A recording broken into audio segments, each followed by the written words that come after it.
It is Sunday, February 10th, 2019. A cold, miserable, and snowy Detroit, Michigan. And that means it's also time for the Knee Jerks, Detroit Sports Talk with Eno and Big Al. I'm the Al Beaton. the Al Beaton. I'm the Big Al of the equation.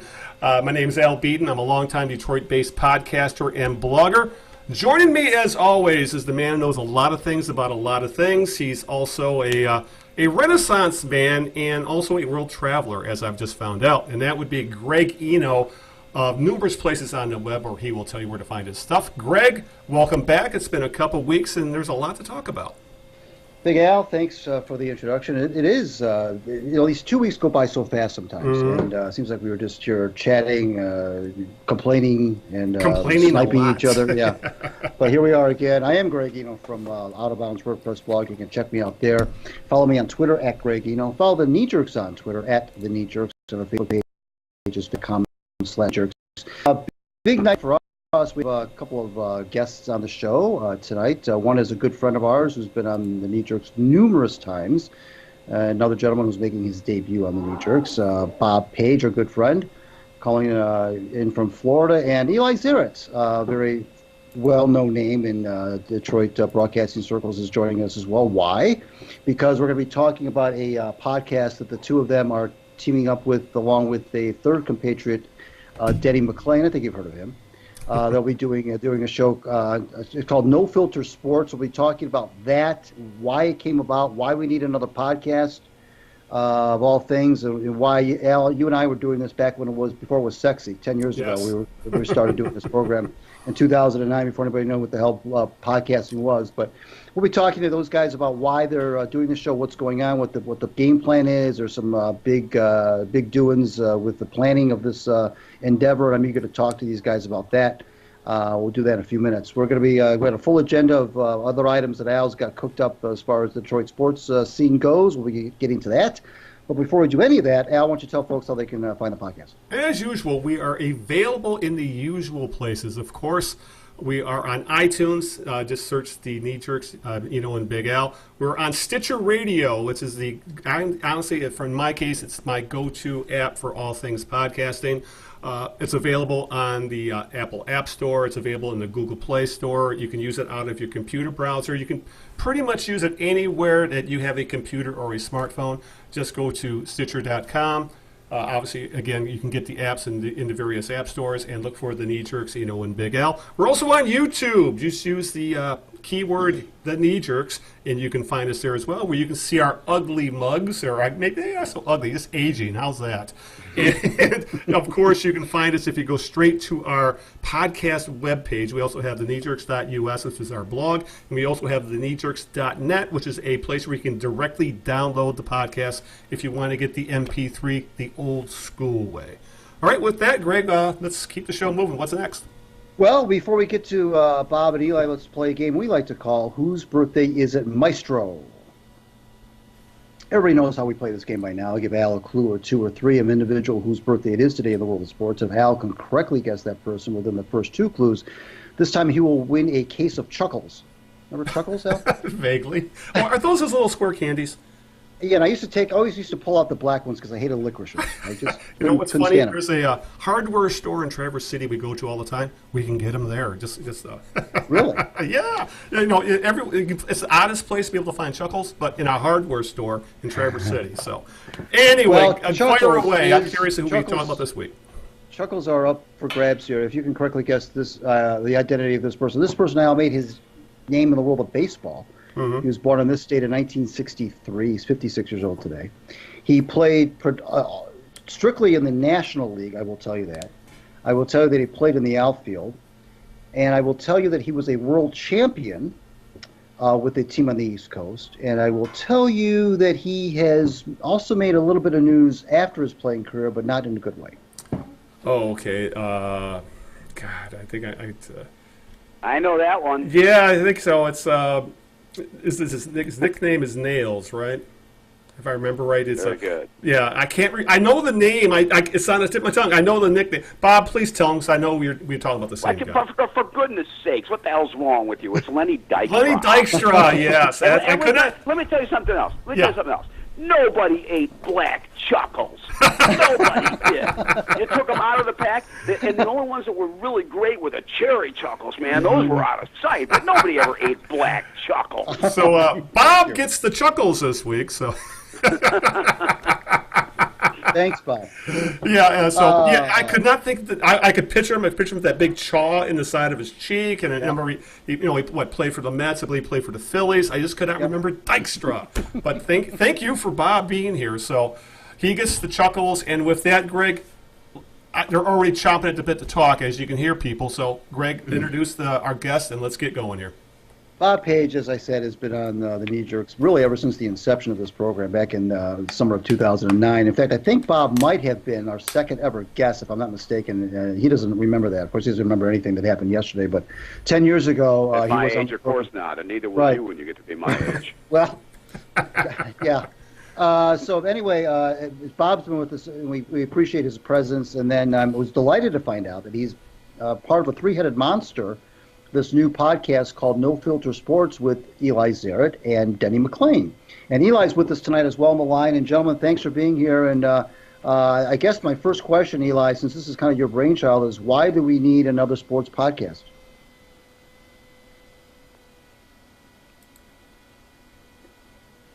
Did we lose Eli?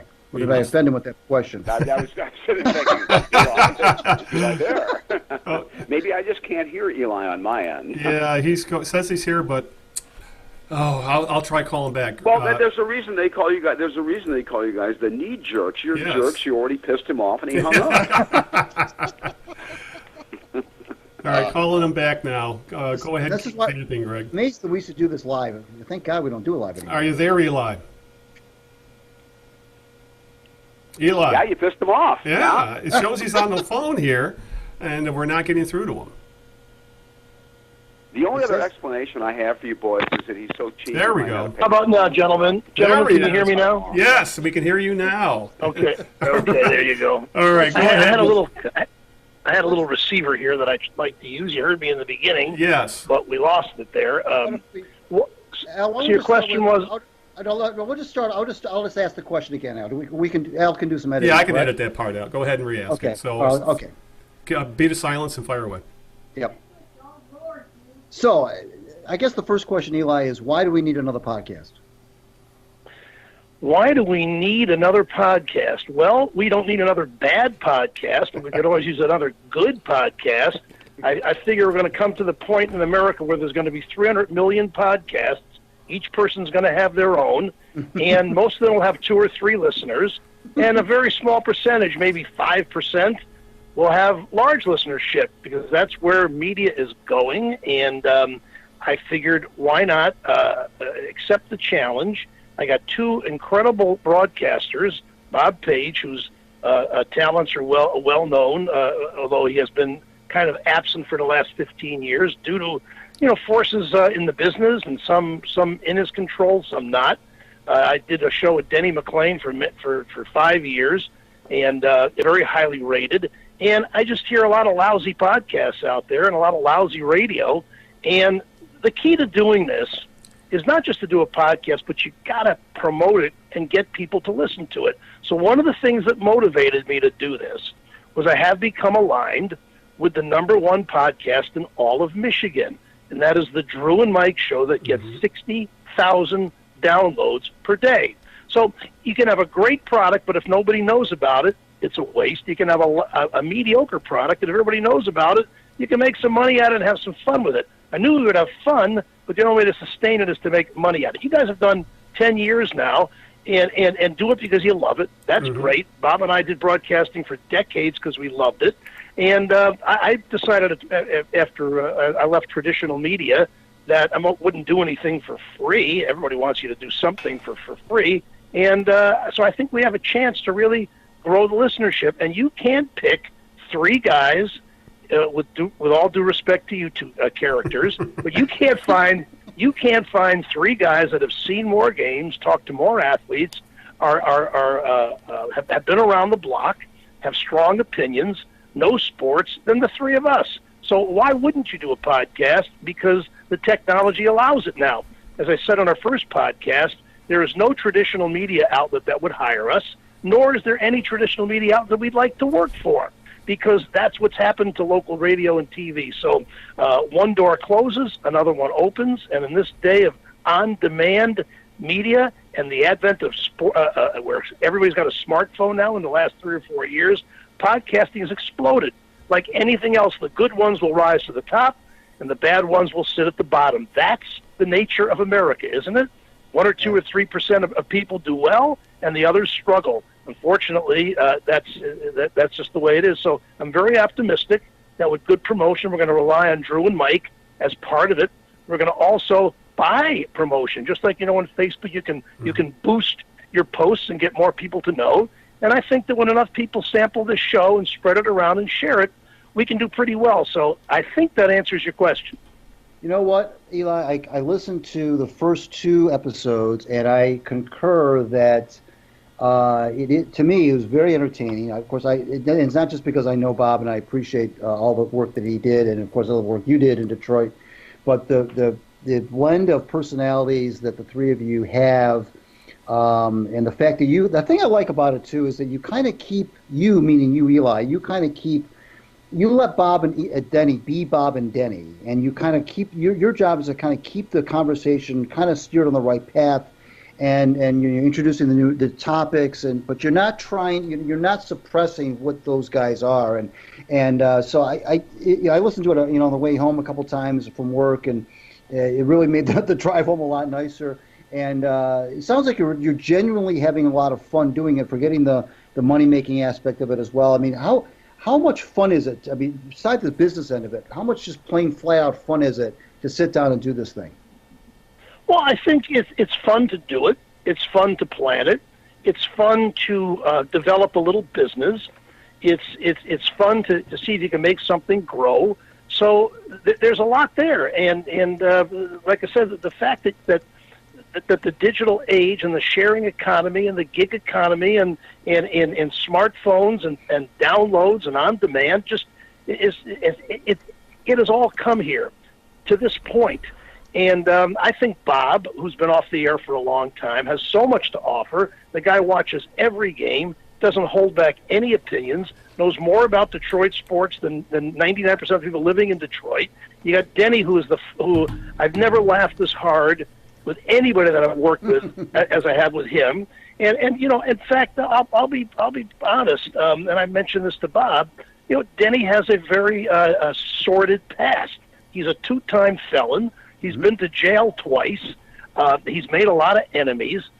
But what's interesting about this, as you guys know, is that the only people that we care about are the ones who want to hear this show. So even a sponsor might say, well, I don't want to be a part with Denny McClain. He has a bad reputation. It may turn people off. To me, that doesn't matter, because only the people that like us will listen, and we don't care about anybody else. Right. And so those that remember the show that we did together, and Bob has done a great job of feeding him. I've talked about a lot of his baseball history when we worked together. But here's a guy that Bob watched as a kid, and he gives him very good probing questions, knows everything about baseball in the 60s. And so Denny's got a lot to offer that as far as that goes. So we're going to try and, with respect for our age and history that we're so caught up in, because we were kids and followed sports. We go back so many decades. We're also up on what's happening today. So to me, it's the old, it's the new, it's personality, and I think there's nothing out there. You tell me, what are the good podcasts in Detroit? What should we listen to hear good podcasts? Are there any good ones? Tell me, besides your own. Well, the thing I like about what you're saying is I like that you're not running away from the fact that you guys have been around the block. Bob is 90 years old, and you're how old you are, and we're how old we are. 106. Yeah, we're not trying to run away from that, and Al and I don't run away from it. We admit that we sound like old goats sometimes too when we talk about the 60s and 70s and so forth. But that is a good, you're not running away from that, and that is a good. Sometimes the past is prologue, and I think you're not. That's good. It's a good strategy instead of just trying to appeal to people who are millennials and so forth. Let's bring Bob Page in on this discussion. Bob, tell me about how it came about that Eli reached out to you, and did you have any trepidation all kidding aside, to going back on the air, so to speak, or was it something you found that you really wanted to do? Eli has probably been, I would have to say, my best friend in our industry for more than 40 years. So we were just kids. We came up together. You know, we've known each other since we were 22, 23 years old. And getting back into broadcasting for me was something I never thought would happen. I never wanted it to be happening for me. Fellas, it was 80 degrees and sunny down here today. You know, I love being retired. I love living in Florida part of the year, and I still love living in New York City, which I do the other half of the year. So he called me up, and you know, he's very excited about this, and he's been nice enough to include me in a lot of years where this thing probably happened and that thing possibly going on. And he always called me up and said, you know, I need you to be a part of this, whatever. Well, this time I thought to myself, you know, I think this is actually going to happen here. And I said, why wouldn't I do this? And so Eli said, you're right. Why wouldn't you do this? So it's been a lot of fun. It's like you guys think of your best high school buddies, your college buddies, and you think about going out to some bar in Metro Detroit on some night. You don't see each other that often, maybe. You get together, you have a few pops, and you do nothing but laugh your asses off and tell stories about people and events all night long.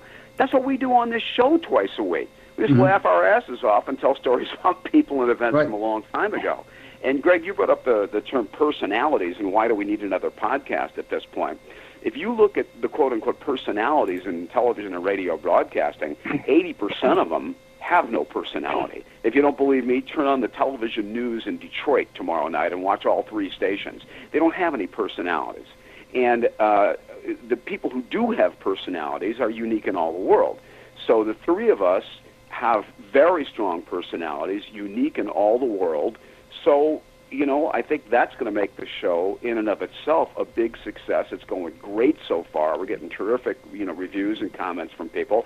And it's up to Eli, because he's driving the bus and he knows how all this podcast stuff works. It's up to Eli to, you know, to continue to market this thing the way he is and hook us up with different people who can help the show in some way. You know, there are also, I was going to say, that there's a lot of out-of-work broadcasters because of not their own fault, but the nature of the business. There's a lot of talent out there that can be cultivated into this format, and a lot of them don't know how to do it, and a lot of them say, well, how am I going to make any money at it, and how do I get people to hear me? It's kind of complicated getting on all these platforms, but, you know, most of I asked you a question before, and you didn't answer it, and my question was, you said, why do we need another podcast? Legitimate question. So my question to you is, tell me, what are the good podcasts? What are what are the good sports podcasts with professional broadcasters who know what they're doing? The problem with podcasts is most people are not real broadcasters and pretend to be because they want it to be all their lives. Here's their chance, and you know what? They didn't do it all their lives, and that's why they're no good at it. I'm being very honest. No, the three of us understand broadcasting, and I'll tell you something else. I listened to the first 5 minutes of your show, and Bob mentioned this the other day. He was so critical. Let's get right to it. The most important part of a show is the first few minutes to engage people. And so if I'm going to be critical, I'll be critical of you because that's what I am. I'm an opinionated person. You spend 3 minutes saying how to find the show, and I'm thinking if they're listening, they've already found it. So why are you going to waste the first 3 minutes of your show, tell people how to find the show when they're already listening to it, when you could have been getting into a topic and engaging them? So I'm going to be not only your guest but your critic at the same time. And so I'm saying that there are. Tell me what the good podcasts are. Tell me who's really talented, that gets the business, that gets to the crux of things, that's got insight, experience, knows people in the business because they've covered it. That's the other thing too. You know, we've covered sports. We've been in the locker rooms. We know a lot of people too. So my point is, I'm not going to make any of the further comments about your podcast. I haven't listened to it, and I will in the future. And if you listen to me, I may give you a tip or two, as you can to me. But the podcast, but of the 300 million podcasts, how many are really good by talented broadcasters who know what they're doing and know how to engage an audience, know how to flesh out a topic, know when to switch to the next one? And I will say something about these two guys. The topic switched so fast. I'm thinking to myself, this is when senility meets ADD. And I got Denny going here and Bob going here and Denny going here. And so somebody has got to remember where we started and circle back if it's still viable. Hey, another thing about this, too, I said that 80% of the people, quote-unquote, personalities have no personality. Mm-hmm. Now you look at the rest of the 20% who do have personalities. Kirk Gibson got a lot of personality. Do you think Gibby's really telling it like it is when you ask him questions about the Tigers? Do you think that when he opens his mouth on the air, George Blaha talking about the Pistons has a lot of credibility? So the guys who are talented, like Gibby and like Blaha and people like that, they're beholden to the teams which they purport to cover, you see. Mm-hmm. This is the no-filter aspect of our show. We ain't beholden to nobody. Right. And that's got to be very the whole free. point. We can say whatever we want, and we do say whatever we want without filter. That's the whole thing, you know? Yeah, that's got to be very... And let me just say, Bob sent me an article today about Bob Costas and how he was let go by NBC because he spoke his mind legitimately, righteously, correctly, insightfully about concussions and CTE. It was about time after 40 years, wasn't it?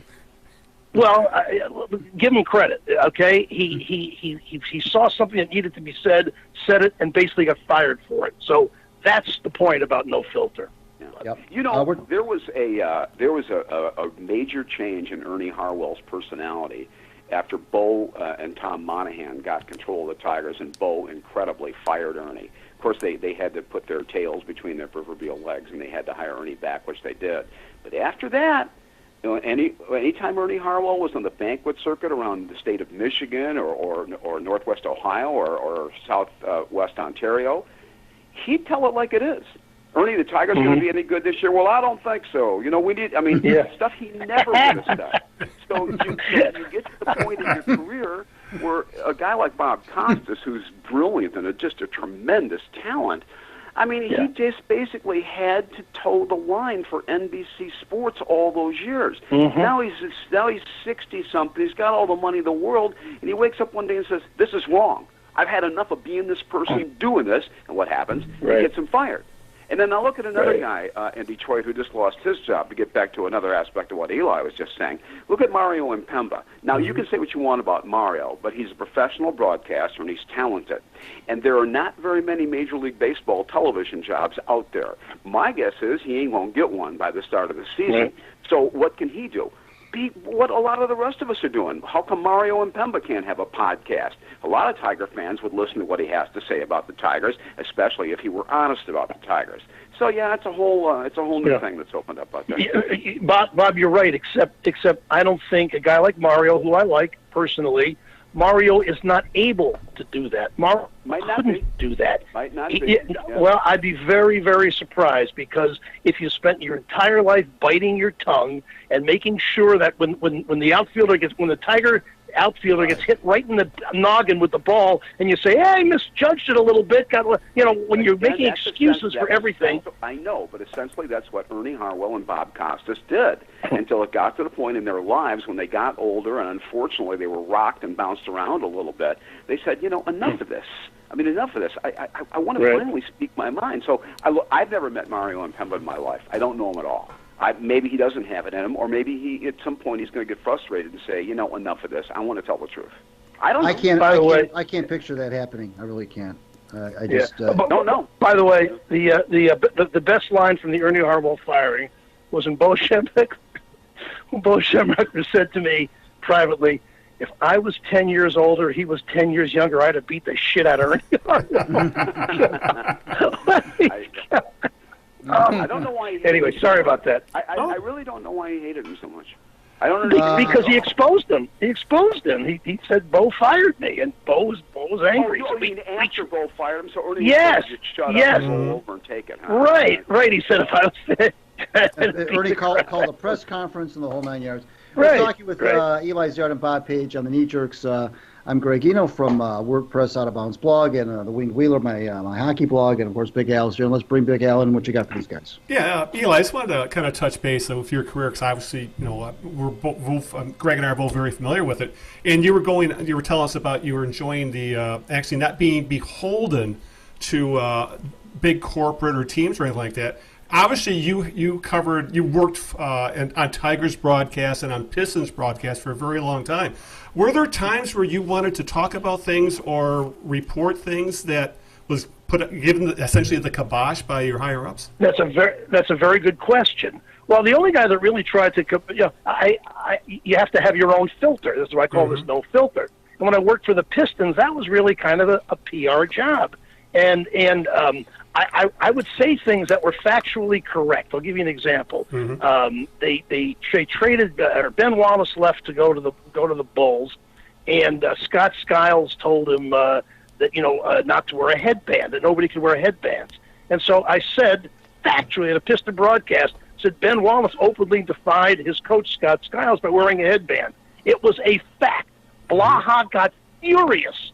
I said, George, it's a fact. He goes, yeah, but we don't say anything bad about anybody. He's our guy. No, he's not our guy. He plays for them. It was so George is so programmed, and I tell you, I love George, and he's a wonderful play-by-play guy. But he, when they're down 19 and they score a basket, they cut it to 17. Big hoop for the Pistons. So it's just. Some guys can't change, and I felt that filter, and I told the line, and Bob said to me many times, how can you do that? I said, Bob, I can put myself in this position. I like traveling with the team. I really enjoyed watching it up close to see on a daily basis what it's like to be with the team every day, because I've always reported before games and after games, but never as a part of it. And the behind the scenes of the NBA, especially when a team goes from good to bad, is pretty amazing stuff.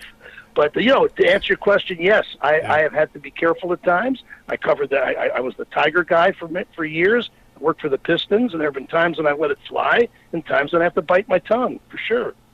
And to kind of follow up on that, with how bad things are in the sports-wise in this town right now, with teams either tanking or the Lions, it's watching the broadcast as a fan can be absolutely infuriating when they just dance around the elephant in the room about, especially specifically the Tigers and how they're legitimately tanking, as Al Avila essentially tells every open microphone, or watching a Pistons broadcast about how much the team is struggling, and they talk about how well Andre Drummond is playing despite he can't defend the rim. Right. So when you have to hold your tongue like that, is that more towards appeasing the casual fan? Because the hardcore fan, I think, are getting angry watching these broadcasts.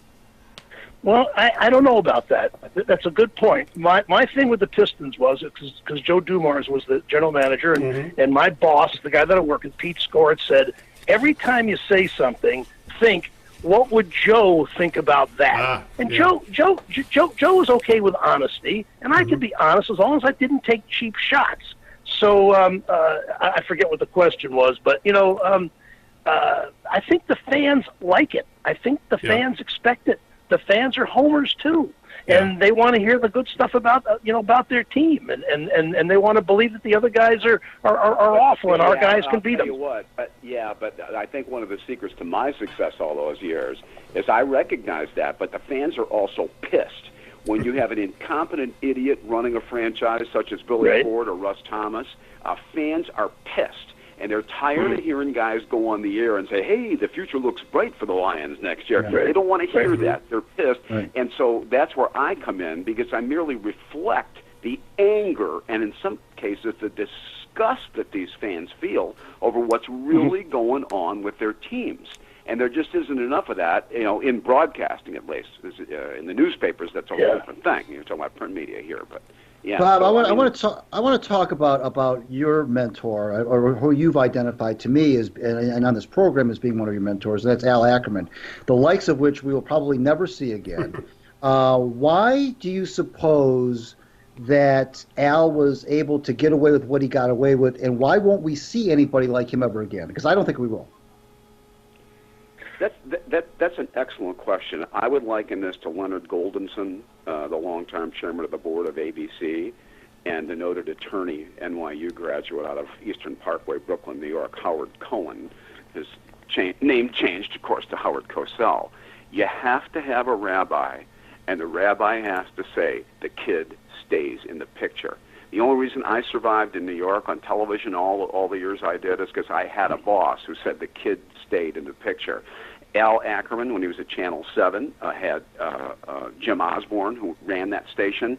And, of course, he and Eli were at Channel 4 together. Eli could answer this. Maybe the guy who was running Channel 4, whoever that was, really liked Al.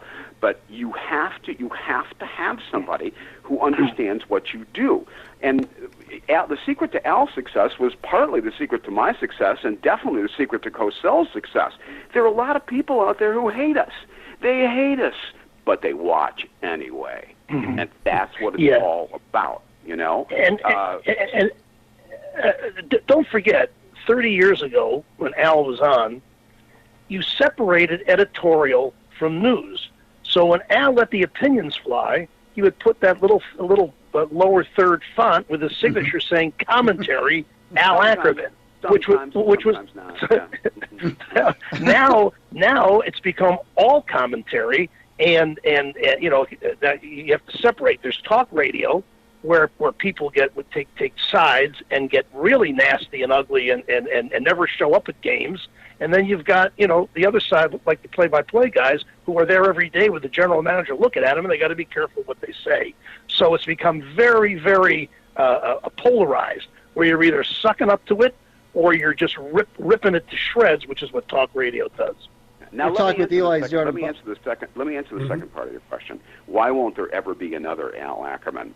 Because of the rise of sports talk radio and some of the other TV networks where opinions are flying left and right all the time. So I had a news director at Channel 7 40 years ago. I just couldn't stand the guy, just a jerk named Phil Nye. When he hired me at Channel 7, he said, "I want you to understand something. People are not interested in sports. They don't care about sports. If it were up to me, I wouldn't even do sports on the air, but they're making me." I said, "What are you talking about? You got 110,000 people in Ann Arbor every Saturday going to Michigan." He said, "Yeah, but you know what? Half of those are women, and they've been dragged by their husbands and their boyfriends to the games. They couldn't care less. I want somebody to do cutesy features on TV, plenty of high school sports, plenty of girls' sports, because that's the audience. Now, you guys are all big sports people. Are you going to tune in the sports nightly on Channel 2 or 7 in Detroit or Channel 4, whatever it is, so you can see what's going on? Of course you're not. They're not going to tell you anything. They're not showing you 30 seconds worth of highlights of some game." Now, back when Phil and I told you that, he was dead wrong, because there was no other place to find sports but watching you on Channel 7. There was no ESPN. There was no talk radio. If you wanted to know what the Tigers did, you had to watch the news, and so he was wrong about that. If he had said it 30 years later, I'd say you're right, because serious sports fans are not going to watch the local guys. I don't want to mention any names, because because they're not really doing sports. They're just throwing. They only have 2 minutes now anyway, and it's all cutesy stuff. You're right. The ultimate example is right there where you guys are in frigid Detroit. And I like the guy, and I think he's a solid pro, and he's done very well for himself. Bernie Smilovitz. You think Bernie Smilovitz is going on television tonight and doing the sports for us? He's doing 3 minutes of sports for women. Oh, I love Bernie's videos. Right. Oh, let me tell you about the video he showed last night. It was so cute, Right. I mean, that's what it's become about, and that's why there's not going to be another Al Ackerman. Not on local television news. Not exactly. Yep. We're talking with Eli on Bob Page here on the Knee Jerks, and I want to ask Eli. We haven't really talked about the third member of the podcast too much, Denny McClain. How did how did that come about with Denny? Was he amenable? Did you have to twist his arm? Was he all in from the get-go? How did that whole thing come about with Denny? Well, since we ended our show on Channel 2 in 1995, 23 years ago, I'd say every 23 days he'd say, "What's next? What are we going to do? You got anything going on? Let's do a show." And I go, "Denny, first of all, I think you need to let a little more space get between you and your last trip to jail. And they don't want us in traditional media, and they would never hire him again. But this is different. Right. This is different." And that a sponsor that wouldn't buy him on Channel 4 or 2 or anywhere else will say, "Hey, look, if there's 100,000 people listening to Denny McClain, we'll put our spots there because they think he's okay." So we can create that, and I think he's viable again. I'll give him credit. He's 74 years old, and he's still got all his marbles. And he's and I think it's a very balanced show. I'm pleased that the three of us are willing to share the airtime, We're willing to listen to each other's opinions. We can get at each other's face. It's when I first met Denny, when they put us together at Channel 2 in 1990, Steve Antonetti was the general manager. He said, "I want you guys to do a show," and he said privately, "They're either going to love each other or kill each other. I'm not sure which." Mm-hmm. And I said to Denny the first day, I said, "Look, if I get, I don't know you very well, but if I get in your face for leaving Mickey Lovich at the airport, or if I get in your face, for this or that," he goes, first of all, it's all entertainment. He says, second of all, don't give yourself enough credit that you could actually insult me with any credibility. So we got along great, and we were the first TV talk show in Detroit. So I'm very pleased that he still got it. Right. Ron Cameron and I were doing our show long before you guys ever dreamed of it, and there wouldn't have been any Eli and Denny without the path that Cameron and I had blazed. Back when 14 people had cable. In 1985. Over the air too. We were on Where God's Presence Radiates, WGPR, every Saturday morning on the Black Station in downtown Detroit, and they had Channel 31 in Ann Arbor. Remember when that started up? So it wasn't just on the local cable affiliates, but that's a whole other story. And that would be I could fill up 3 shows talking about Cameron and that program that. But you know what else is fun? Al and Greg. Yeah. Bob and I. As he said, he was at WJR in 1974, and I was at WABX, and we immediately became friends because we both expressed our opinions. We could see that we were different, except for Al. We were very different from the other guys. I worked at WJZZ. He did. I worked at RIF. He worked at RIF. We worked, but not together. We worked. So now, and we've been talking sports to each other for the last 40 years. How cool is it? We're actually on the air together. What a riot! We've never worked who'd have together. thought? We've never worked together. Right. And I'll tell you something else that Eli knows this, but I know you guys don't, and most people don't. I was a serious musician in the 1960s in Detroit. We had our own group, and we recorded in a lot of the big-time studios around town, and we wrote all of our own material. We were not a garage rock band. Complex 4- and 5-part harmonies because we were all vocal students. I still have a couple of guitars and play. So my favorite radio station was obviously WABX. It was the coolest radio station ever, man. And wherever we went in our car, WABX was always on. And I can tell you the names of the original Air Aces, and I can tell you about some of the interviews that they had on that I still remember to this day, 50 years ago. And then one day, this guy with this weird, gravelly voice comes on to the tune of Sweet Georgia Brown, and he starts talking about sports. And I thought, man, this guy knows what he's talking about. And where is it written that those of us who are counterculture people, music people, 1960s people, where's it written that we can't love sports too, that we're not into sports too? So that's how I started listening to Eli on WABX, man, and that was great stuff way back when. Before we let these guys go, Al, you got anything else you want to lob at these guys? Well, now that Bob brought up Eli's voice, I got to ask you, Eli, did it became your signature? Did it really help you in your career because you were? As soon as I hear you, I know exactly who's talking. Was that really a big help for you having such a unique voice in your career?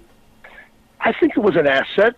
I do, and the irony is that my professor at Michigan, when I was a freshman, said I should never go on the air because I didn't have a voice like Walter Cronkite, or Chet Huntley. You have to have this deep voice, and I actually believed him for a while. And then I was at a party one night, and the program director at ABX said, "Man, you know sports. I hear you talking to me, and I love your voice." I go, very interesting. No, I think anything that can make you distinctive and stand out is an advantage, so I would definitely answer yes.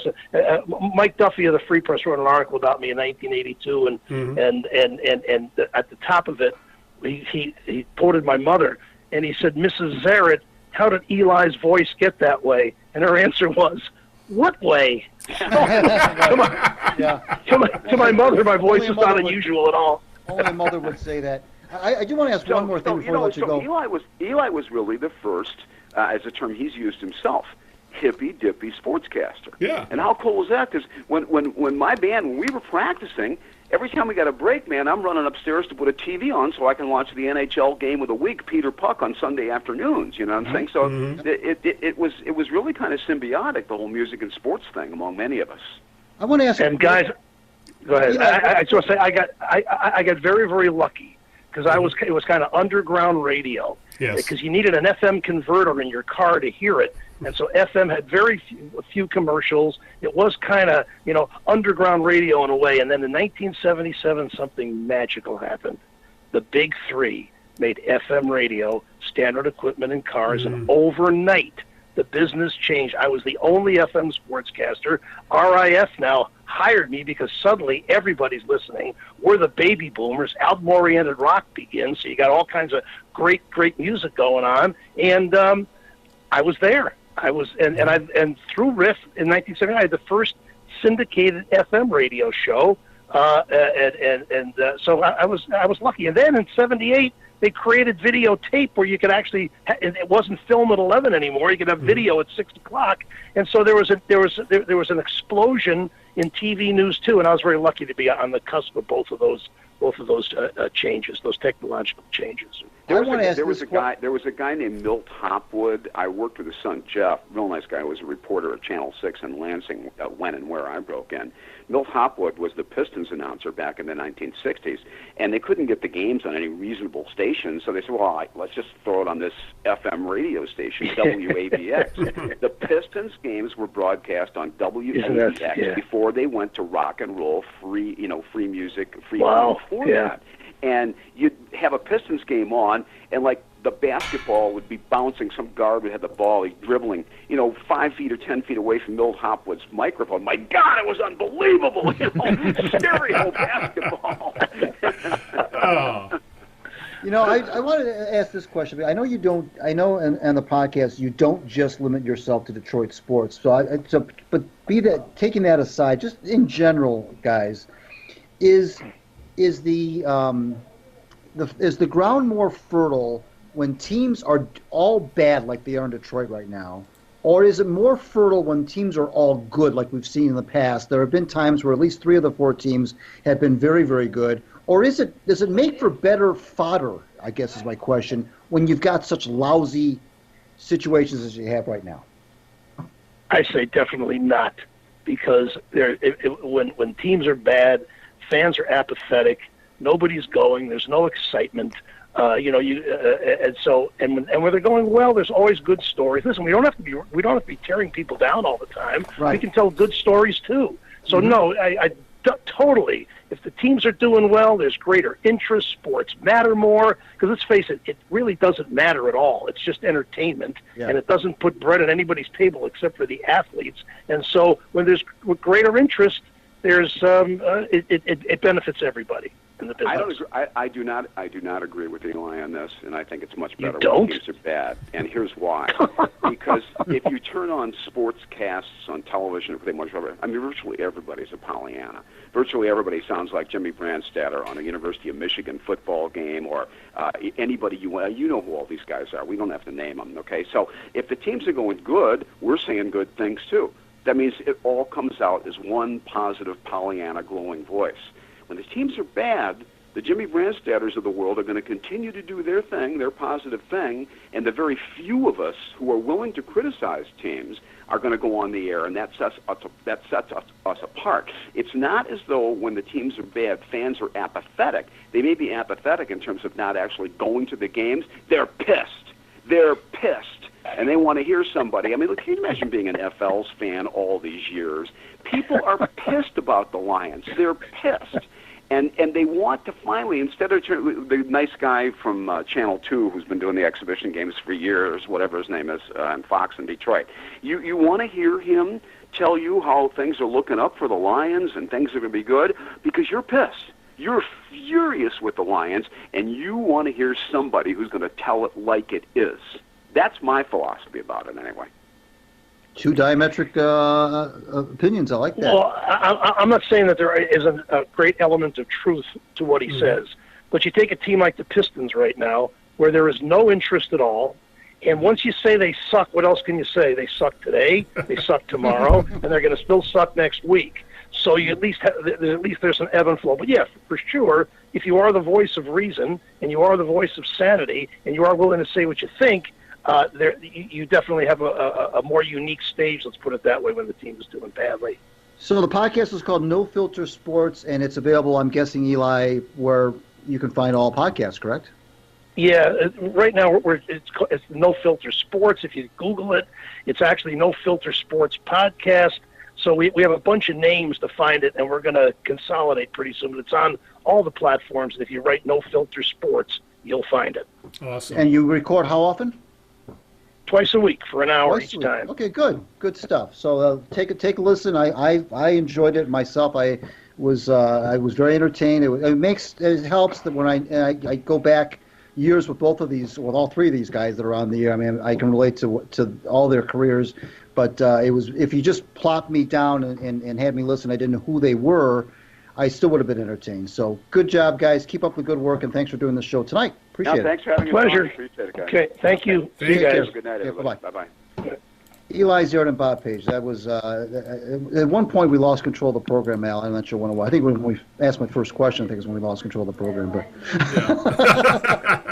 that's okay. That's all right. They but that right there shows why their podcast is so entertaining. You know, these guys are pros. They've done it for a long time, and honestly, I think they've had an itch to get their opinions out there.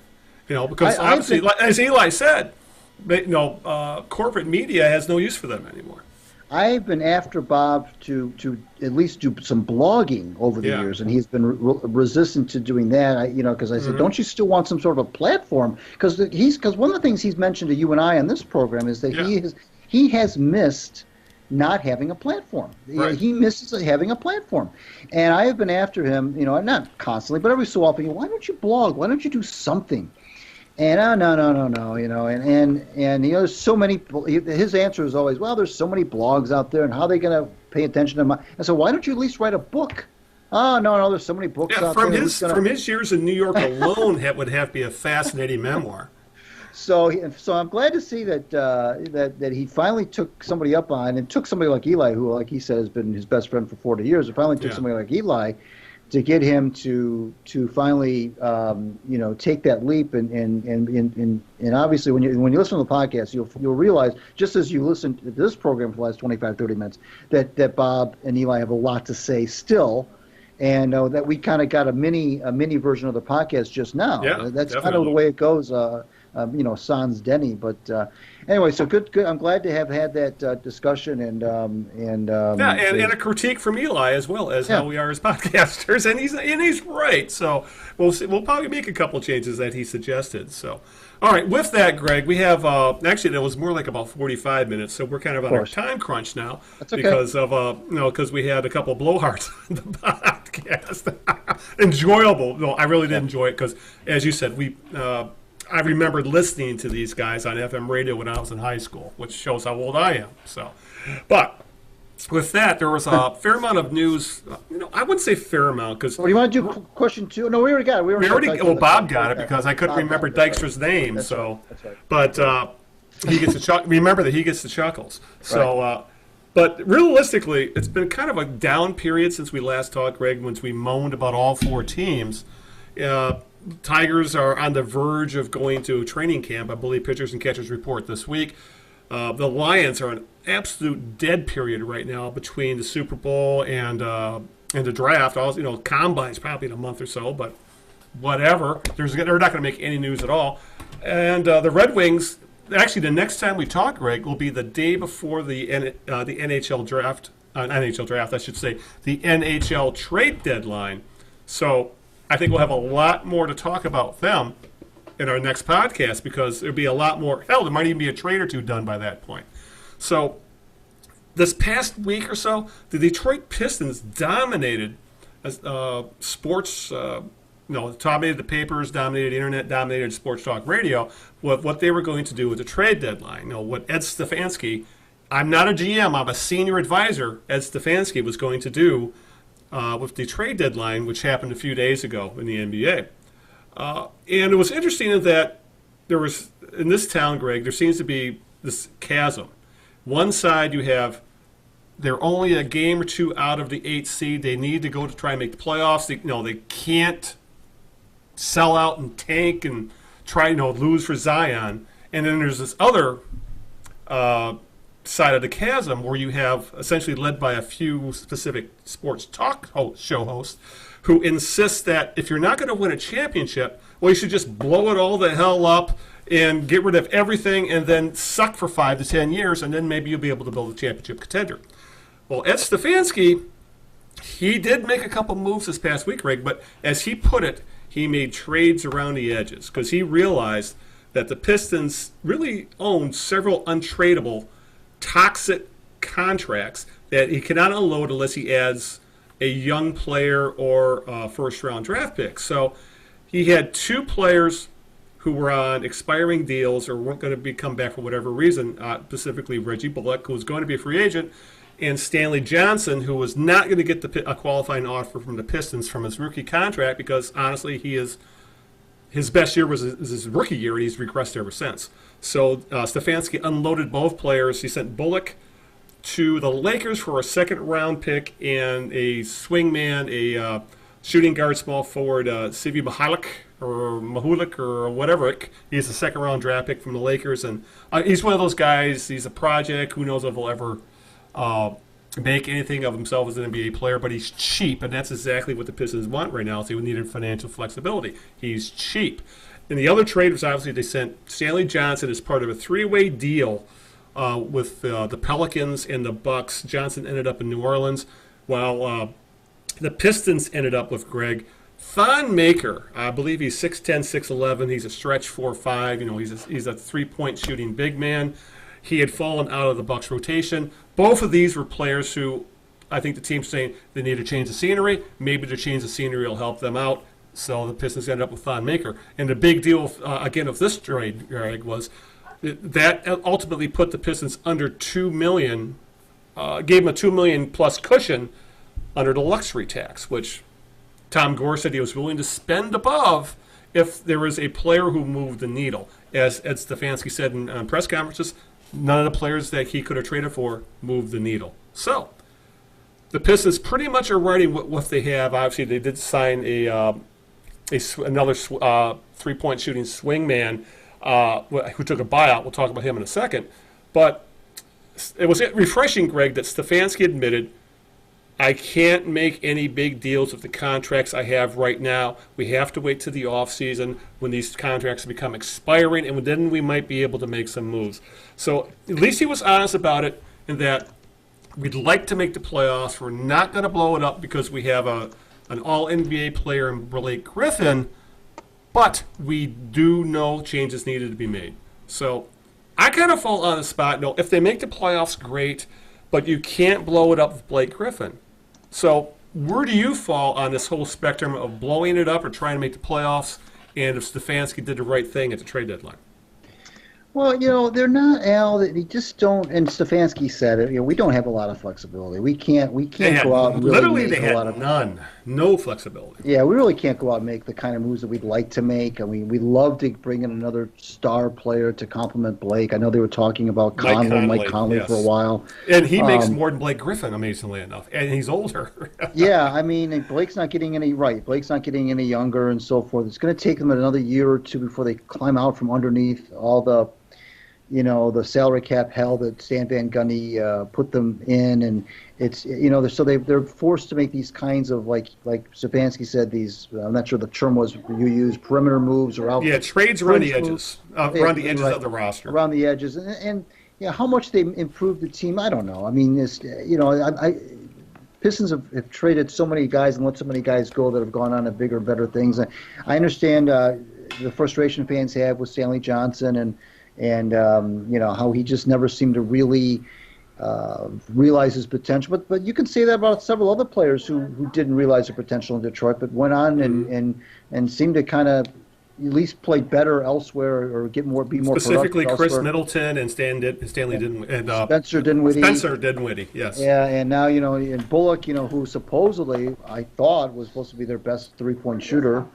And that's what we're all told, that Reggie Bullock's the best 3-point shooter on the team, and Reggie Bullock's this, Reggie Bullock's that, and he's gone. So the thing is that the Pistons admitted that we can't afford him because he's going to make right now he's on a value contract. Right. He was only making $2.5 million, but he's going to be a free agent.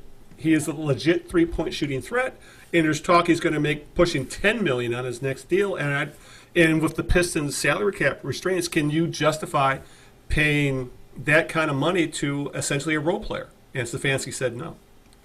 Well, again, I understand that. I understand the budget crunch. I understand the what they're up against. That's why you could I understand that sometimes you can't sign the guys that you want to sign and keep them here. I will say, however, that the Thon Maker deal is Maker. There's a lot. The jury is still very much out on this guy. Yeah. And I will also tell you that the Reggie Bullock trade got universally panned around the NBA. I mean, the Pistons can spin it any way they want, and they're going to, obviously. And Stefanski's going to say all the things that he's expected to say, which is Blake Griffin is, he's high on these guys, and we did this and we did that, and we felt like we accomplished what we wanted to do. But I'm telling you, throughout the league, there were a lot of heads that were being scratched at the Reggie Bullock trade for what the Pistons could maybe have gotten for him if they had maybe waited another day or two before the trade deadline was really upon everybody. Did they pull the trigger too soon? Did they get back what they could have gotten back?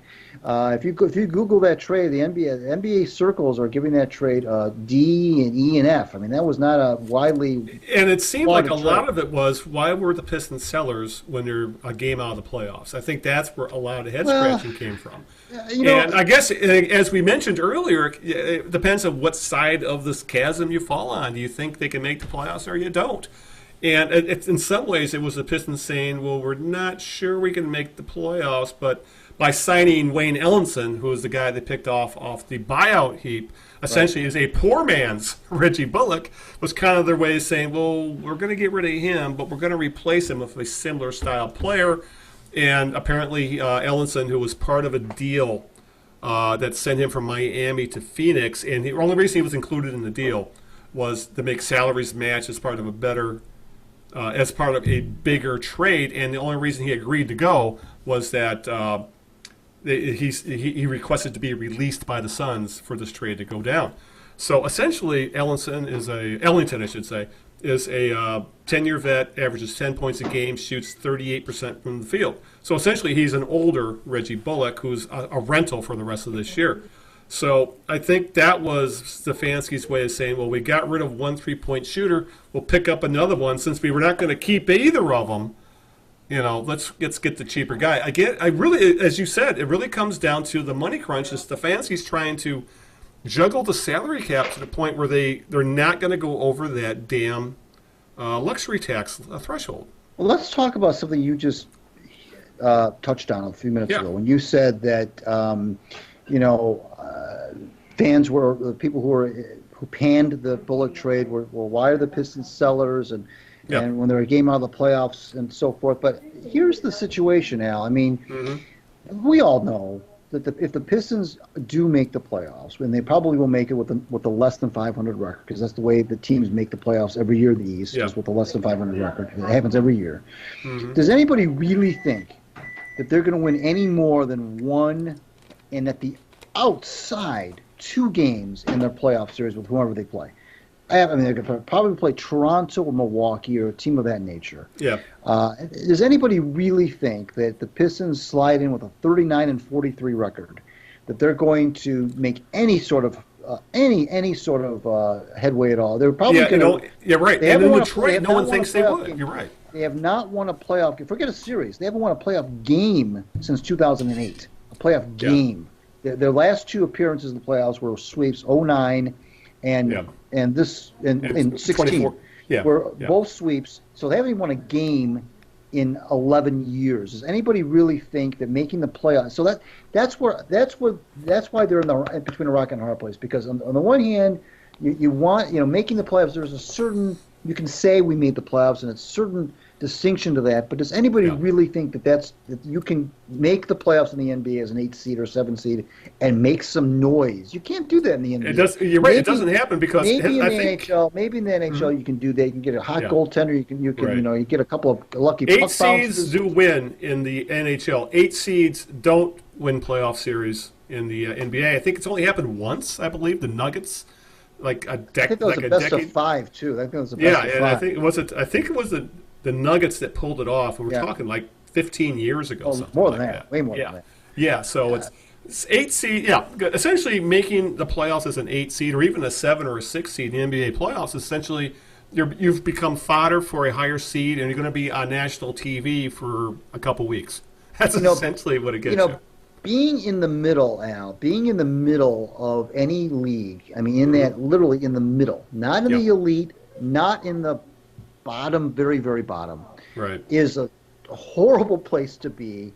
And that's where the Pistons are finding themselves. They're stuck in the middle. Right. And whether they make the playoffs or not, they're stuck in the middle. Whether Thonmaker and this other move and Ellington, whether those guys do anything or not, they're not going to move the meter enough for the Pistons to get out of that middle area, and they can't really do that for at least another year or two when Blake will be 31, 32 years old at that point. And they just don't. This whole Stan Van Gundy did so much. I think people are starting to realize now, really realize now, how much damage he did to this franchise. It's almost Dick Vitalian, the way he took a bad situation, which I didn't think it could get much worse when they brought Stan in.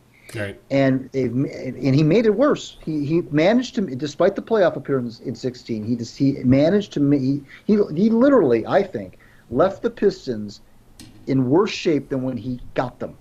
And I'm not talking necessarily in terms of talent or one-loss record. I'm talking about his imprint or his mark on this franchise from a financial standpoint and from a bad contract standpoint is going to last far beyond. When they got rid of him, that's fine. But they did just the day that they let Stan go was not the day that his impact on the franchise stopped. Yeah. It's going to continue for another couple of years, and Stefanski, is left with the mess, and it's just and meanwhile I maintain that they continue to bleed out fan support because the further that you get away from having any sort of impact in the playoffs whatsoever, it's that in this town anyway, where basketball is number 4 traditionally. That's where you're just losing more and more fans. Yeah, well, with the signing of Ellington, the Pistons released Henry. They released another draft pick of SVG. Henry Ellenson. Yeah, I'm getting those confused here. Ellington and Ellenson. Yeah, Ellenson, who was I believe he was the number 18 pick 3 years ago. So the only SVG draft pick left on the team is Luke Kennard. And there's a lot of the jury's way is well still out on Luke Kennard as well. So between the free agent signings that were wildly overpaid with guys like John Lure and Langston Galloway and the max deal he gave Andre Drummond, and now the drafts, which have actually blown up in his face, you're right. It's that between the cap hell and no young players, this is a huge mess for the current front office to try and clean up. So, and that's the other thing with people yelling, well, just blow it up. Well, to blow things up, you still need trade partners. And the only way you were going to get rid of Reggie Jackson's contract or John Lure's contract was if you traded them, you have to take toxic access back, which means bad contracts, or you have to sweeten the pot by giving them draft picks or a guy like Luke Kennard or Bruce Brown or some guys of potential. And obviously, you can't. The Pistons are in no position to be giving away any young talent at this point that could possibly lead to something better. And God forbid you cannot trade draft picks, especially after they traded what they traded for to get Blake Griffin. So, this is one of those things where I think they need a full offseason to really figure out what they're going to be able to do, how they're going to be able to get rid of some of these guys, because trying to do so at the trade deadline is, I think, asking too much when you have such huge contracts you want to get rid of. Well, yeah, there's no question about that. This is not a trade deadline fix that the Pistons are. As much as fans want it to be, there's just no way they could have done it. And the fact that they made any moves at all, they could have gone and not made any moves, and I don't think it would have mattered one way or the other. But they did create. They put themselves in the news cycle for a few days. Yeah.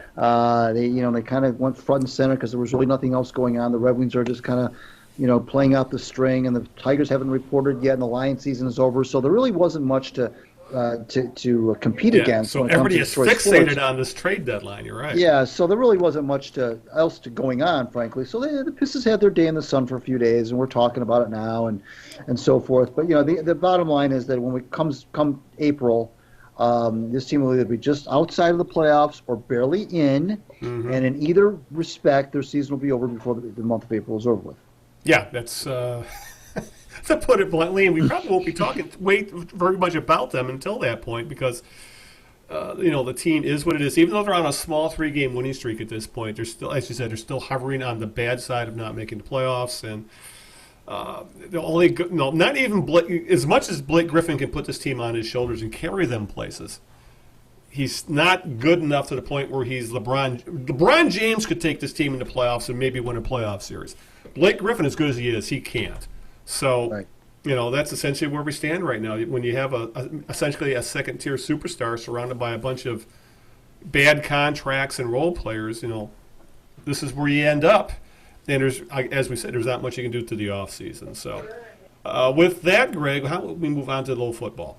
Sure. Because this is I won't say as depressing. It's not depressing like talking about the Pistons, but at the very least, it's something different in that there's a new football league. I guess I can't say that's different because, we've seen the WFL, we've seen the USFL, the XFL, NFL Europe, the Lingerie Football League, and whatever else you can think of. But yesterday, a new football league debuted, and that would be the AAF, the Alliance of American Football, an 8-team league, 10-week-long regular season, Alliance of American Football. They actually had their debut on CBS last night. They were actually recording this on Sunday. That was their big nationally televised premiere. I think it's the only time they're going to be on CBS, though. And I think to like the championship game or something.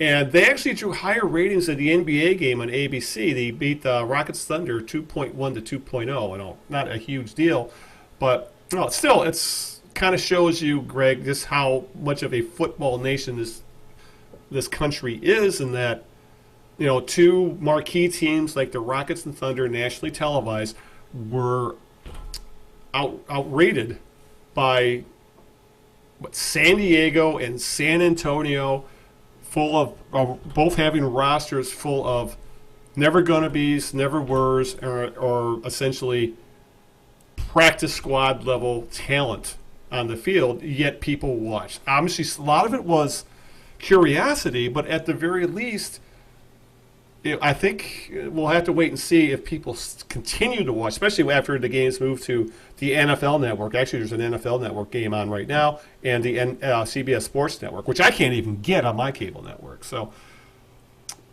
do you think this league has a chance of making it as long as they say they know their role, unlike the USFL, which decided to compete with the NFL?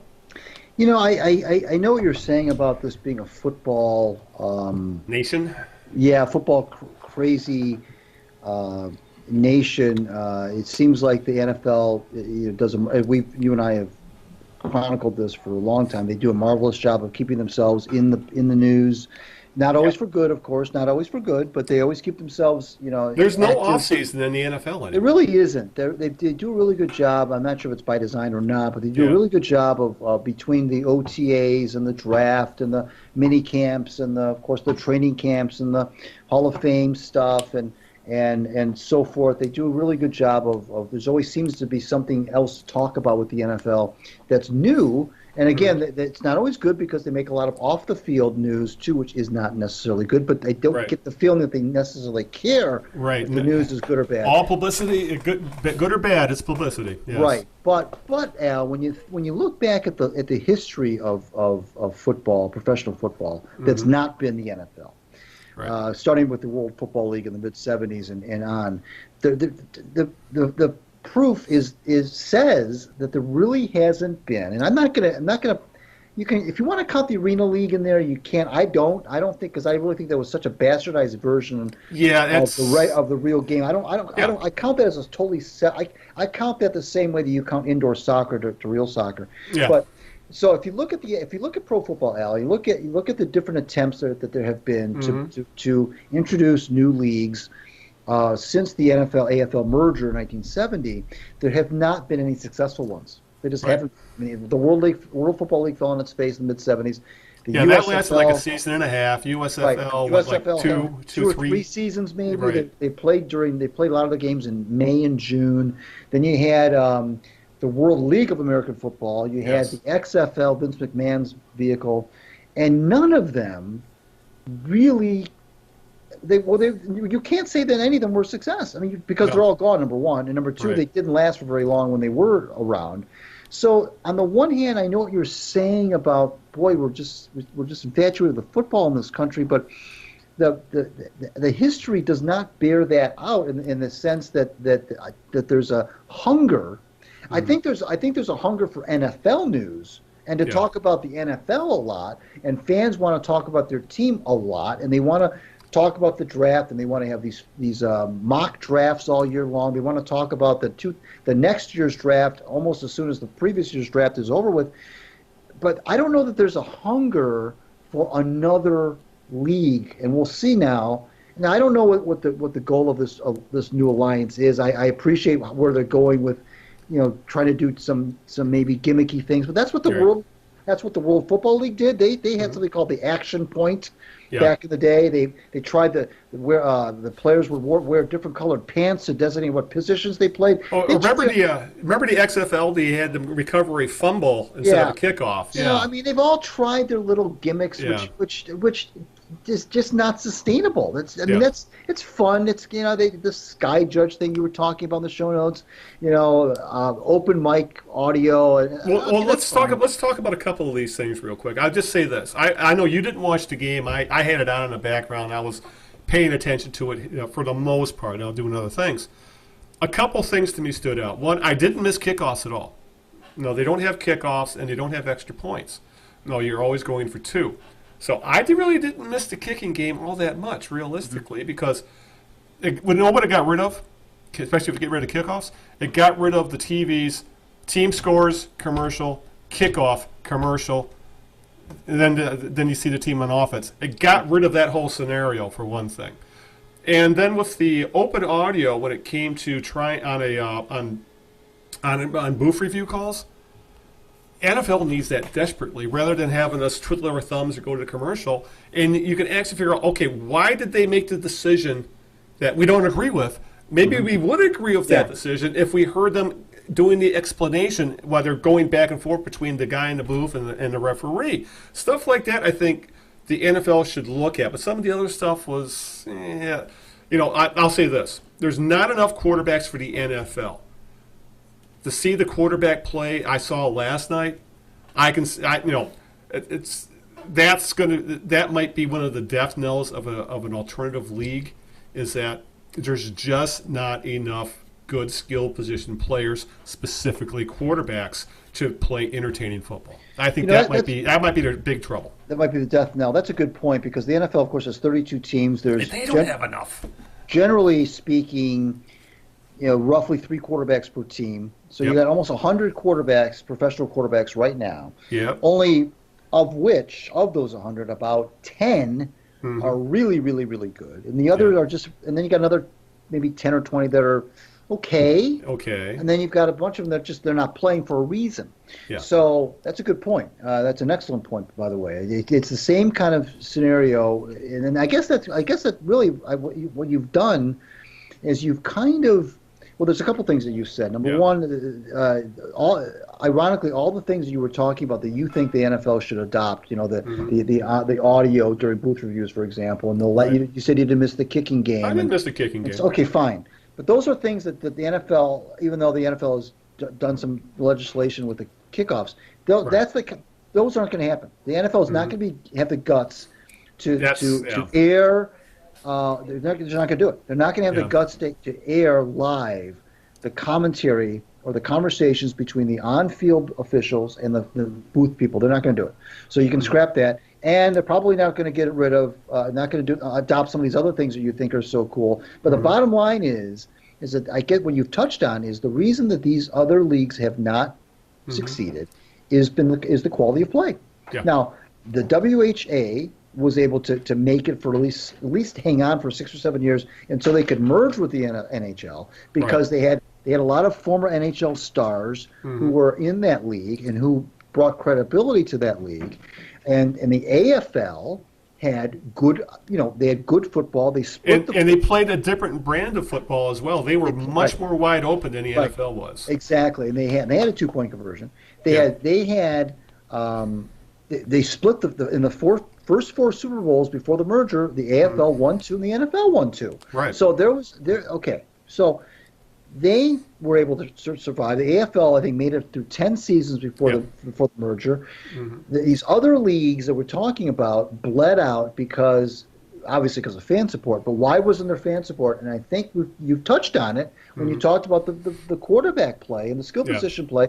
If that's not good, and we kind of saw that in the 87 strike, in 1987 strike, when they brought all those scab players on, and each team had like 90 players on the sidelines. And that play wasn't very good. That's what's it's kind of like a restaurant, Al. You can have all sorts of nice, signage, and the booths look so nice, and the decor is nice, and the staff is friendly. But if the food stinks, nobody's going to come back and eat there. And it's the same premise here. If the quality of play, despite all these gimmicks that we just talked about, if the quality of play is not there, and I think you make an excellent point about the quarterback situation. Then if that's not there, then people are not going to watch it because they will be okay with talking about the NFL, watching videos of their favorite plays throughout the season, going on YouTube, going on the NFL Network or NFL.com and queuing up old games or highlights of games. That's how they can get their fix. They don't need to see these teams, these 8 teams playing in this alliance where the quality is not going to be nearly as good as what you'd see every Sunday in the NFL. Right. Yeah, that's it. I think, or maybe not even every Saturday in college football. That's the other thing. If college football, the play isn't as good as the NFL, but the fandom is just so damn intense. Right. And it just feels like, especially in college football, every single game means something, especially when you're talking about Power 5 conference. One loss could just screw up your whole goddamn season. Right. So, but and we kind of talk about the quality of play. What I saw last night, it's funny. I mentioned quarterback play was bothersome. Another thing was problematic: offensive line play. The quarterbacks were under a fair amount of pressure, and this is probably one of the rules. You couldn't blitz. You could only rush 5 players, and those 5 players have to be on the line of scrimmage. Right. Yet, despite dumbed-down defenses, these offensive lines could not protect their quarterbacks the way they needed to, which I guess goes to show that offensive lines need time to figure out their schemes, and they always talk about chemistry of your offensive line. These offensive lines were, 1, lacking talent, 2, were lacking chemistry. And when you add those 2 things together with a bad quarterback, there was a reason why most of the games were very low scoring because teams were settling for field goals because they weren't able to punch it in. So it was, defenses dominated, at least for the games I saw so far, much because of those things. Is that I think what it really comes down to, I think we're both in agreement here, there's just a lack of talent. There's only so many offensive linemen on the planet capable of playing at an NFL level. Same with quarterbacks. And there's a reason these guys are essentially being paid the salaries of practice squad guys. They're making anywhere from $70,000 to $100,000 a year. Not bad money for essentially half a season of work, but not NFL money either. And I think that's the thing that might keep this going is that they're kind of partnership with the NFL because of they can do some of the experiments with rules. There's a lot of NFL personnel in front offices and in coaching, and there's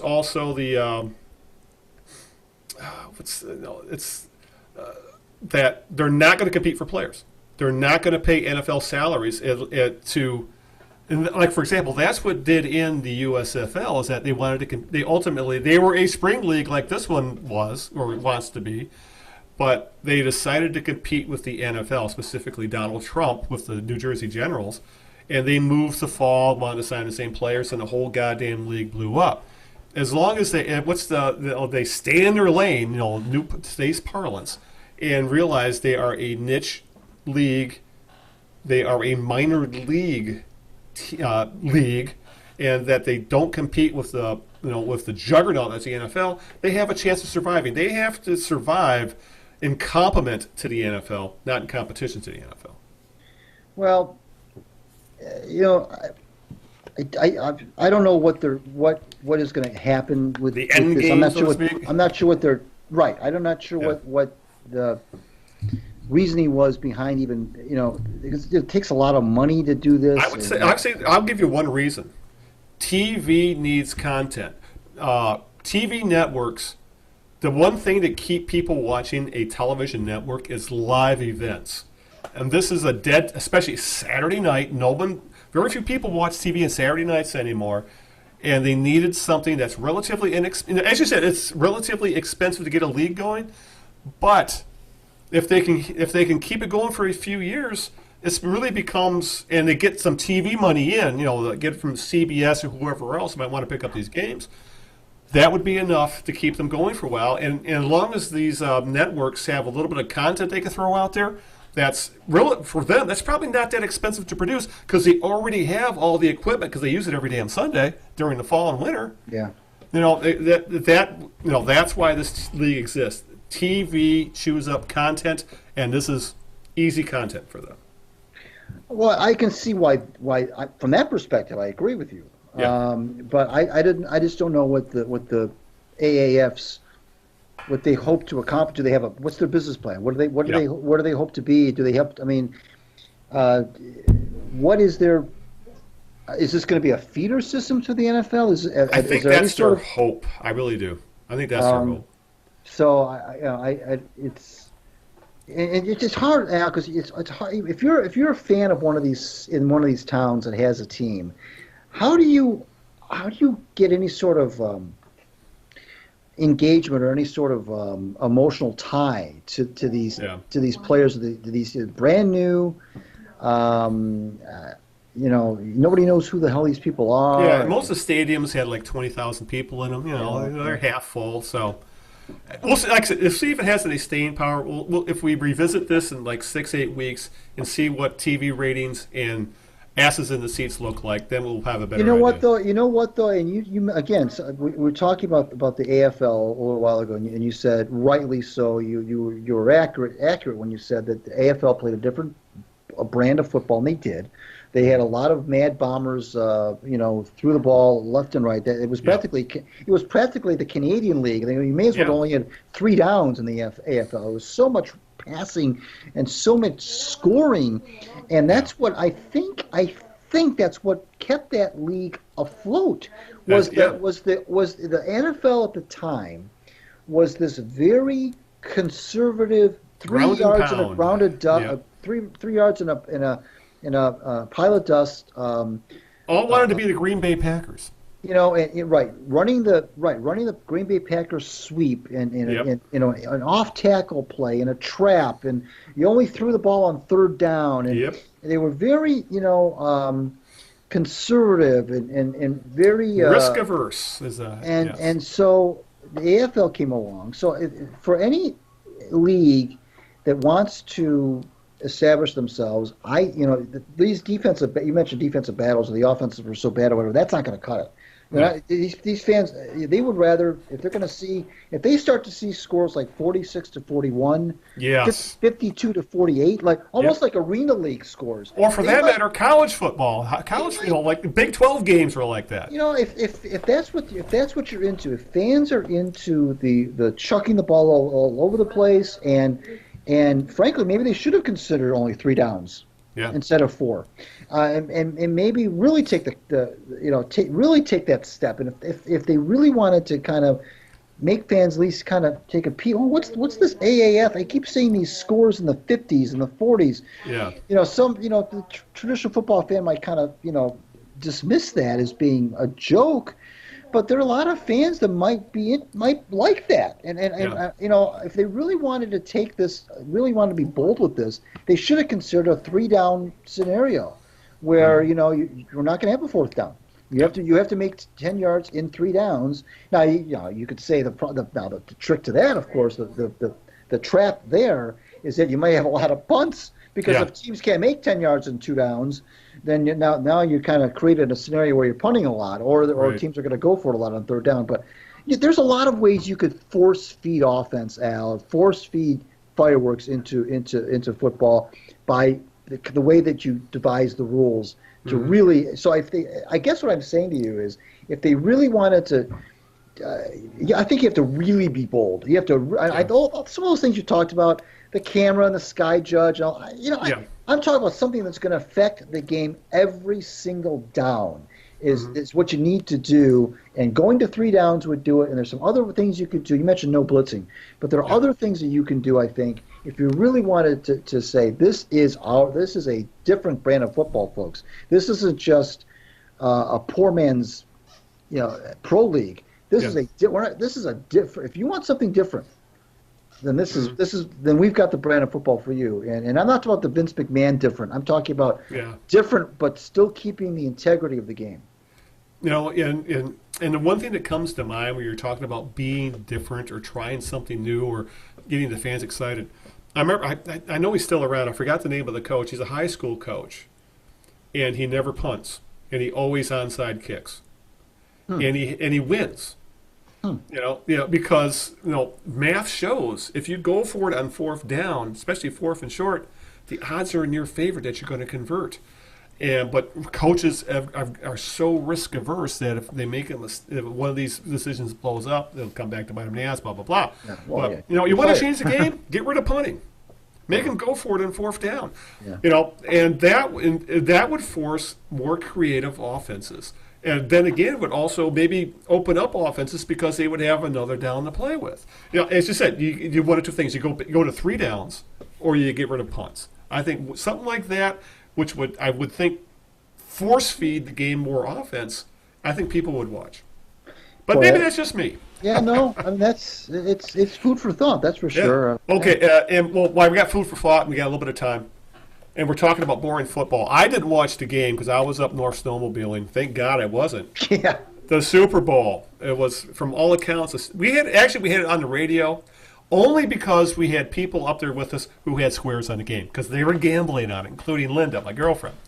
And ultimately it was a 13-3 game, and everything I read about it, Greg, from wire reports of the game, media reports, blah blah blah. It was awful to watch. It was boring. It was just an absolute snooze fest. It was, a game where everything I read about it was the game sucked. Halftime sucked. Even the commercials sucked. I take it you watched it or watched some of it. Was that your take of the whole thing? That was just an awful night of football? I went back and forth with somebody on Facebook about this.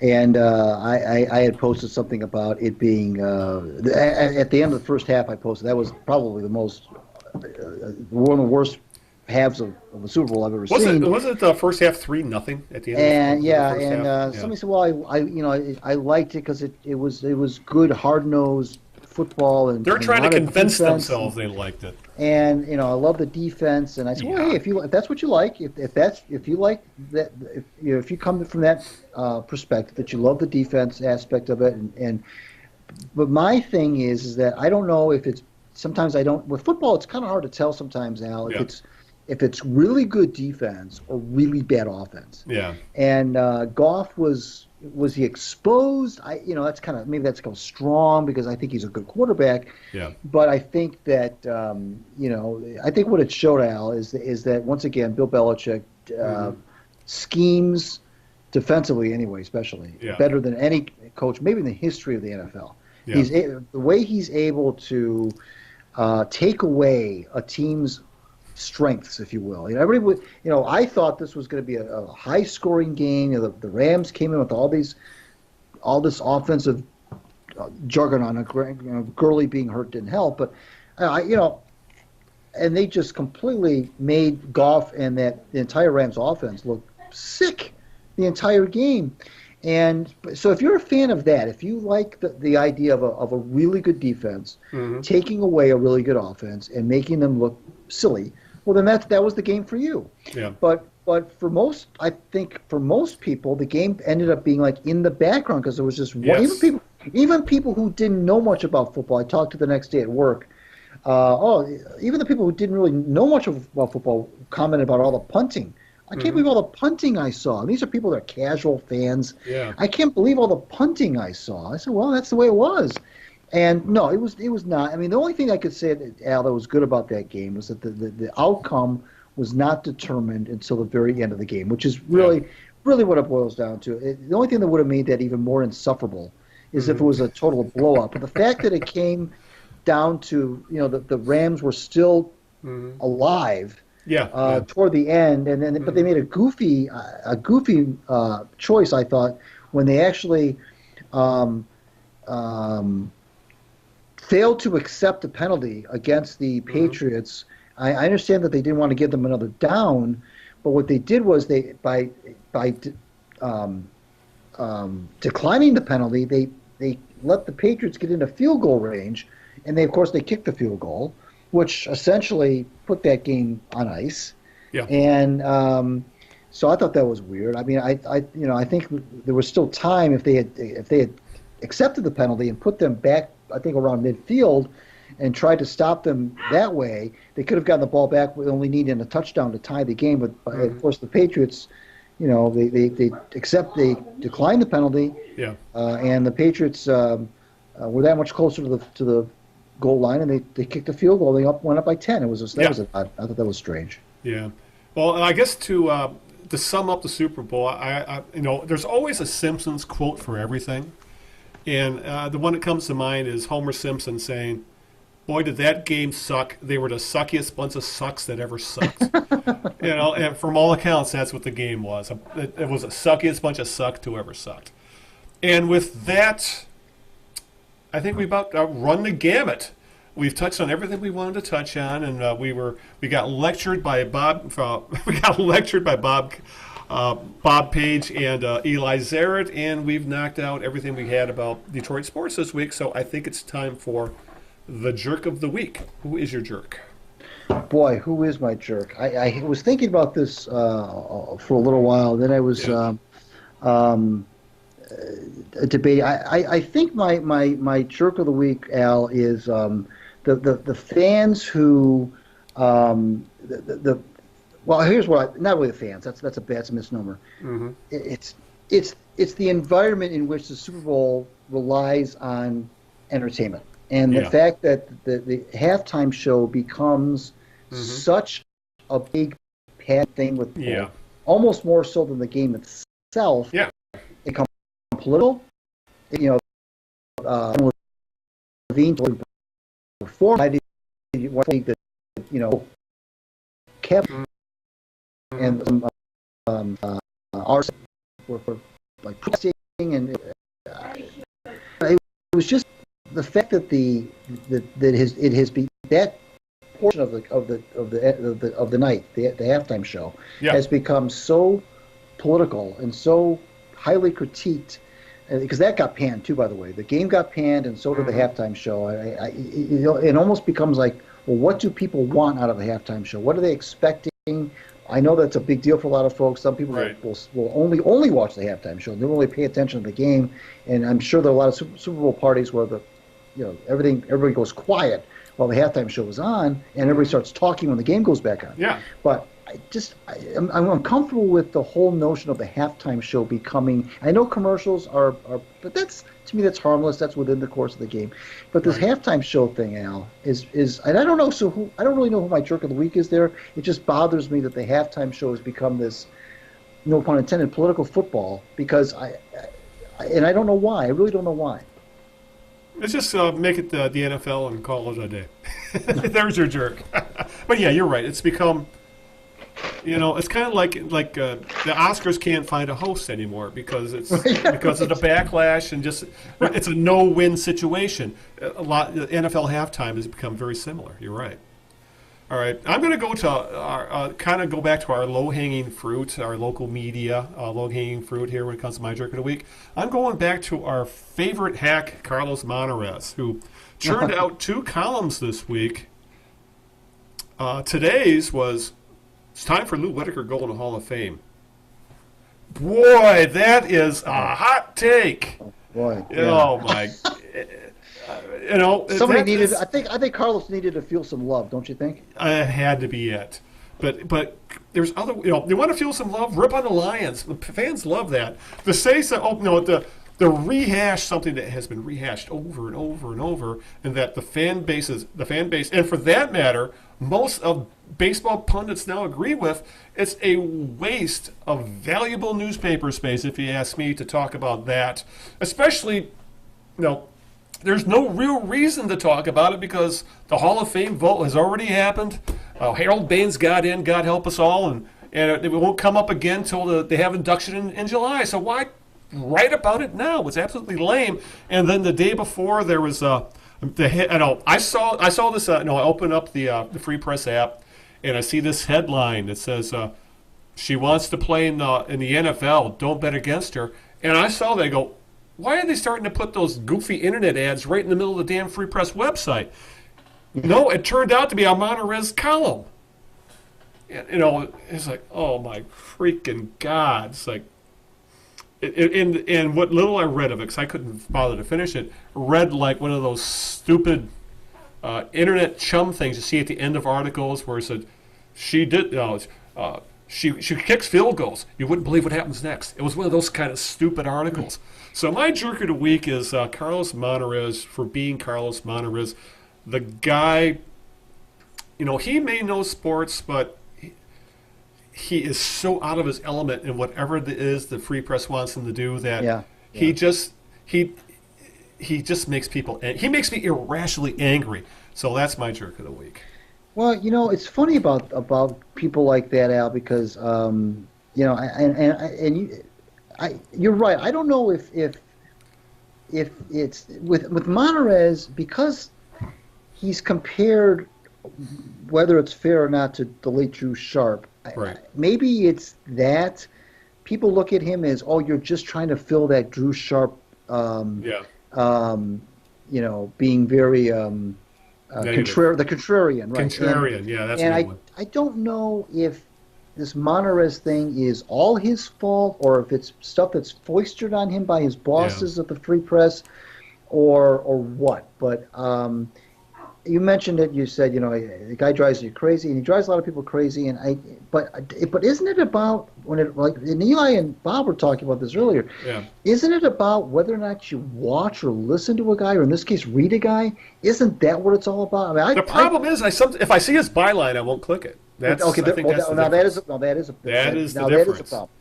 a problem. Hide the byline, I'm more likely to click on it. Now that is a problem. But there are a lot of people like me who are probably masochistic in this manner. We'll see the byline and we'll read it just to see how of an idiot this guy is again. Right. So we live in a world of clicks. We live in a world of, that's the new thing now. It's not about, it's all about clicks and stuff. It doesn't matter. The newspapers become click farms, really. It doesn't matter if you're a good writer. It doesn't matter if you've got these ridiculous hot takes. It doesn't matter if you're contrarian. It doesn't matter if people hate you. None of that matters. All they care about is the clicks. But you make a good point. I wonder how many people there are like you who do have the self-discipline to, when they see his byline, that they don't click or don't read it. But sometimes you can't always tell, though, Al, who's the author until after you've clicked. Exactly. That's the problem. Exactly. And I'll just to give an example of how some fans feel about him. I don't know if you're familiar with Reddit, and there's a Detroit Lions subreddit, a place where Lions fans hang out and post articles and commentary or whatever. And the Detroit Lions subreddit has banned all Monarrez articles. So if someone tries to post one of his articles, it'll get deleted because essentially all it is clickbait. And then it just pisses people off, and the arguments ensue, and names are called, and all hell breaks loose. So rather than deal with it, they just ban everything he writes, and I think that's a good decision. I'm just going to ban everything he writes. So, all right, let's wrap this puppy up, Greg. Get out the plugs, thank yous, and anything else we need to cover. Okay, yeah, well, you follow me on Twitter, of course, at Greg Eno. Follow the Knee Jerks on Twitter, at the Knee Jerks. Read me in my WordPress blog, Out of Bounds. Also, The Winged Wheeler, where I wrote a piece on Steve Yzerman, who I maintain will become the general manager this summer of the Red Wings. Check me out there. Follow the Knee Jerks on Facebook, facebook.com/the Knee Jerks.